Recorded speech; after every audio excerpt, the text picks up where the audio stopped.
고명한 작가는 예전에 그 교통사고 죽음까지 갔답니다. 참고로 그 전에 개그맨이었던 건 다들 아시죠? 정말 잘 나갔던 개그맨이었지 않습니까? 그러다가 교통사고로 죽음 앞까지 갔대요. 의사가 와서 이제 그 시한부 선고라 그러죠. 이제 한 이틀 정도밖에 못 살 거다라는 이야기를 전해 들었답니다.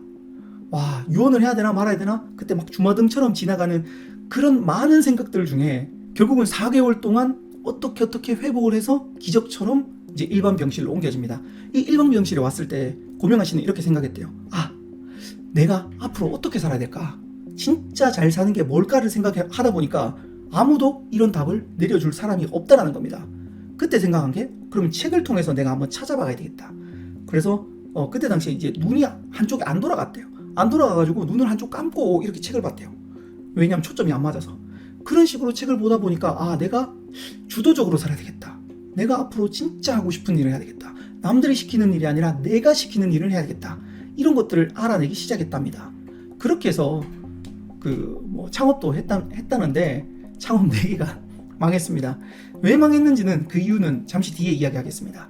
그렇게 망하고 그 우여곡절을 갖다가 넘겨서 책을 계속 읽으면서 매출의 신이 되었다라는 책까지 쓰고 현재는 메밀국수집이 연매출 10억 원을 넘겼다고 합니다.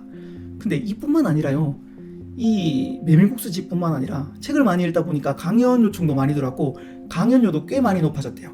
그리고 그 많은 사업들을 또 더 하기 시작했습니다. 그 이유가 뭐냐면 바로 또 책이었답니다. 고명한 씨가 했던 방법인데요. 여러분들도 스스로 한번 접목해보세요. 브랜드를 만들 각오로 한다. 자, 자신의 브랜드를 만들어야 돼요. 남들한테 끌려가는 게 아니라 자신의 브랜드. 그리고 두 번째, 남 밑에서 시작하는 게 아니라 처음부터 내가 사장으로 시작한다. 세 번째, 나만의 브랜드 이름을 짓는다. 이거 참 저랑 비슷해요. 저 예전에 유튜브 2017년에 하기로 각오했어요. 다른 채널에 이렇게 기생할 바에야 내가 그냥 처음부터 한다. 그래서 그때 당시에 북스킹이라는 이름을 지었어요. 자, 필요한 책 10권을 구입한다. 제가 똑같이 했어요. 유튜브 책들을 구했어요. 그래서 그걸 갖다가 시작했어요. 창업한다. 아, 이 다음이 대박이었습니다. 실패한다.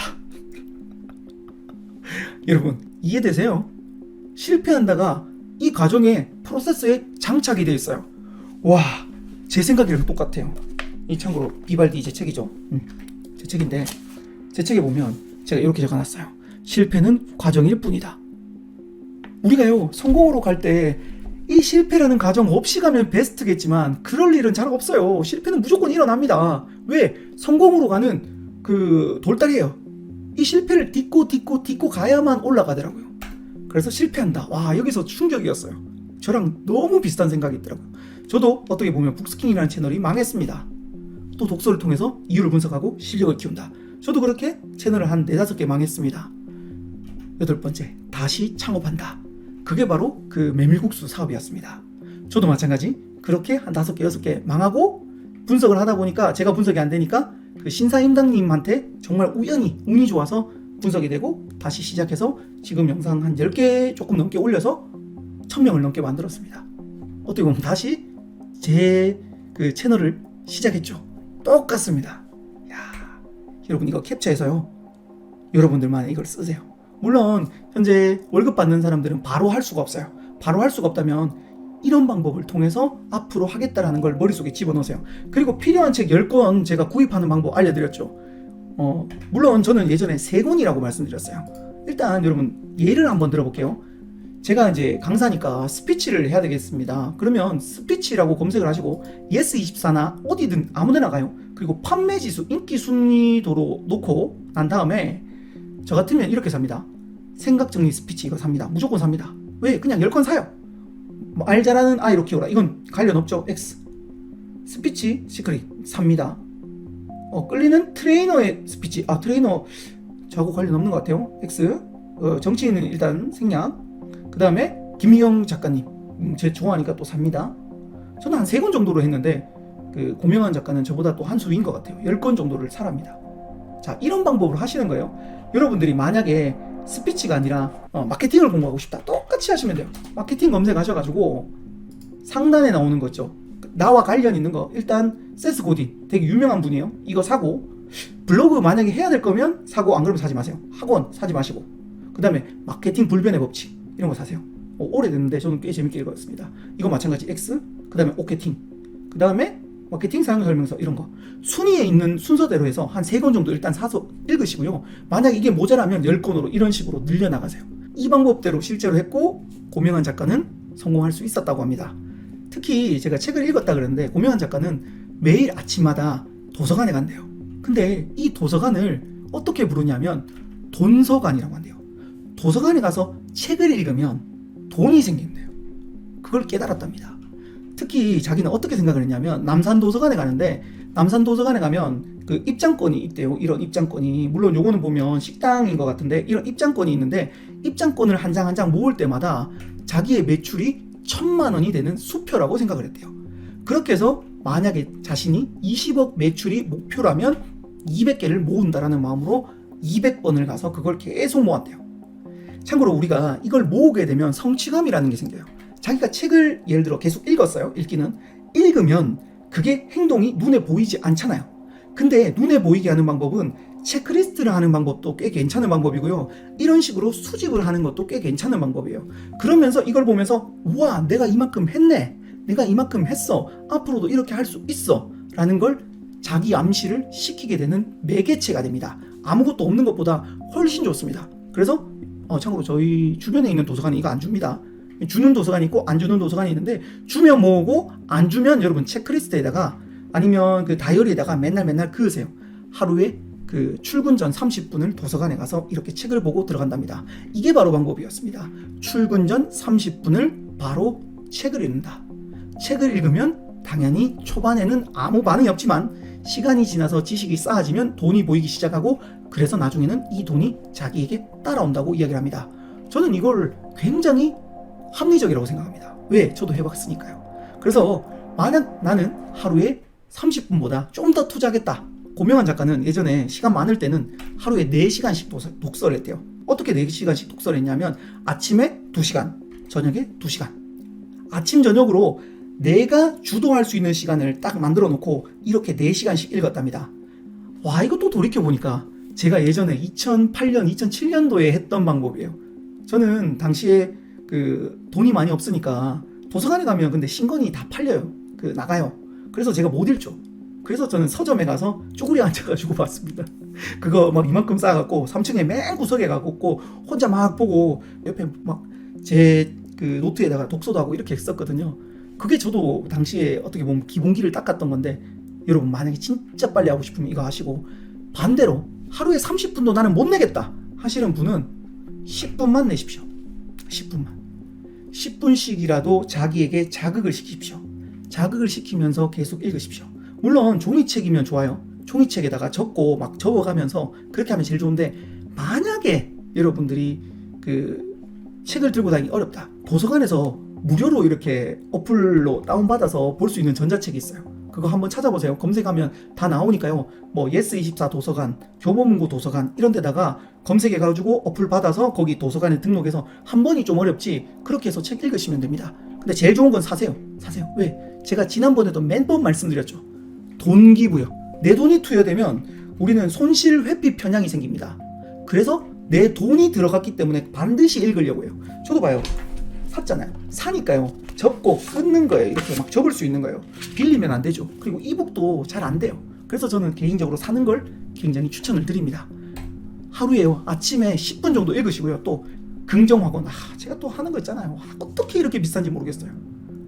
비싸죠. 그리고 또 하나 더 있어요. 아침에 이불 개랍니다. 이불 개라. 그것도 제가 한 말이죠.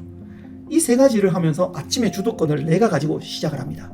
남들에게 끌려다니지 말고 알람에 끌려다니지 말고 내가 주도권을 가지고 시작을 하면 세상의 주도권을 내가 가진 것처럼 시작하면 훨씬 더 에너지도 올라가고 좋은 일들이 계속해서 발생됩니다. 그럼 책을 언제 읽으면 좋냐? 첫 번째, 돈 때문에 힘들 때 읽으랍니다. 저도 마찬가지였어요. 예전에 돈 없을 때 쭈그리고 앉아서 읽었잖아요. 근데 방법들이 보이기 시작합니다. 그리고 하고 싶은 일을 찾지 못했을 때 저도 이 강의를 계속 해야 되나 말아야 되나를 고민을 할 때 책을 많이 보면서 이 책에 있는 이야기를 하기 시작했던 게 강의의 시작이었던 것 같아요. 그리고 내가 누구인지 알고 싶을 때 참고로 인문학의 끝은요. 나는 누구인가죠. 책의 끝은 나는 누구인가요. 책을 읽으면서 나를 생각하게 되는 그 빈 공간이 있죠. 여러분 유튜브를 볼 때는 빈 공간이 없어요. 다른 생각을 할 수 없는 시간을 가져요. 그래서 책을 읽을 때는 나를 돌이켜보는 그런 시간이 된다고 합니다. 그리고 결정장애가 있을 때 판단을 딱 하는 사람들은, 책 많이 읽은 사람들은 판단이 빨라요. 근데 정보가 없고 내 판단이 평소에 생각을 안 했다면 판단이 되게 흐립니다. 그래서 책을 읽으시면 결정도 잘하게 됩니다. 사업이 잘 안 풀릴 때, 고명한 작가도 그 메밀국수집이 코로나 때문에 잘 안 됐대요. 그럼 내가 어떻게 할까를 계속 고민하면서, 그때 당시 시간이 더 많았잖아요. 그래서 책을 더 많이 읽었대요. 그래서 코로나까지 극복했답니다. 저도 마찬가지예요. 저도 강사니까 일이 없는 거예요. 어떡하지? 책을 막 보니까 예전에 봤던 책이었어요. 다시 읽었는데 모든 것은 내 책임이네라는 한 문구가 딱 들었어요. 저는 코로나 핑계 댔어요. 코로나 때문에 내가 일이 없지라고 했는데 이건 제 책임이에요. 제가 코로나가 발생되더라도 계속 할 수 있게끔 만들어 놨어야 되는데 제 책임이라고 딱 생각하니까 방법이 보이기 시작하는 거예요. 그래서 다른 사람들 온라인 강의, 물론 이제 그때 막 시작할 때예요. 저는 2017년에 유튜브에 놨죠. 지금 이렇게 화면 왔다 갔다 하는 거 있죠. 이걸 줌에다 걸어가지고 강의를 했는데요. 반응이 폭발적으로 늘어났습니다. 그래서 2020년도에 제가 벌어들인 수입이 2019년, 물론 조금 타격이 있어서 거의 흡사하게 만들었어요. 그리고 왔다 갔다 교통비가 안 들잖아요. 그럼 그거 세이브했죠. 그리고 앉은 자리에서 강의를 하니까 하루에 5개도 하겠더라고요. 와, 운 좋았을 때 진짜 5개도 해봤습니다. 그렇게 되더라고요. 저도 사업이 안 될 때 책을 봅니다. 그리고 불안하고 우울할 때 책을 보면 스스로 생각하게 되면서 불안하고 우울함이 좀 사라지기 시작합니다. 고명한 작가는 이런 이야기합니다. 1시간 독서로 떨쳐낼 수 없는 불안감은 없다. 그래서 책을 읽다 보면 불안감이나 이런 불안정하는 감정들이 사라지게 됩니다. 그게 바로 방법이었죠. 슬럼프에 빠졌을 때, 제가 아까 방금 했던 방법, 동료가 나보다 월급이 많아 분할 때, 제가 2008년도에 사실 이걸 느꼈어요. 제가 저보다 나이가 한두 살 어린데 그 친구가 너무 잘 나가는 거예요. 일명 배가 아팠습니다. 그때 책을 보면서 그걸 깨달았어요. 성공한 사람에게 배 아파하지 말고 그 사람에게 배울 수 있는 점을 찾아라요. 그래서 성공은 발자취를 남긴다. 책에는 무수히 많은 성공 사례가 있습니다. 그 발자취를 따라가면요, 나도 그 사람처럼 될 수 있다라는 거죠. 그리고 마지막, 행복하고 싶을 때. 저는 그 인생 수업이라는 책을 봤을 때 사람이 마지막 순간에 어떻게 하면 행복하게 살아갈까를 그 책을 통해서 다시 한 번 더 생각을 해봤어요. 저는 마지막 순간에 제가 죽을 때, 아까 고명한 작가가 그 사형 선고처럼 이렇게 받았다 그랬잖아요. 죽음의 문턱에 갔는데 그때 가졌던 생각이 제가 책을 보면서 가졌던 생각이랑 똑같아요. 제가 마지막 순간에 죽을 때 과연 그때 막 열심히 돈 벌었던 그런 기억이 날까요? 아니요. 저는 추억이 아마 기억이 날 거라고 생각해요. 어떤 추억? 내가 주도적으로 뭔가를 했을 때. 그리고 우리 아이들하고 놀 때도 마찬가지예요. 10년이나 20년 뒤에 지났을 때 우리 아이들이 꼬맹이 때가 얼마나 그리울까를 한번 생각해 봤어요.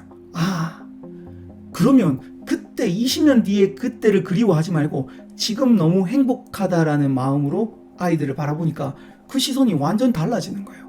20년 뒤에 여러분들의 지금이 엄청나게 그리울 거예요. 내가 그때 행복하게 느끼면서 살기를 정말 잘했구나.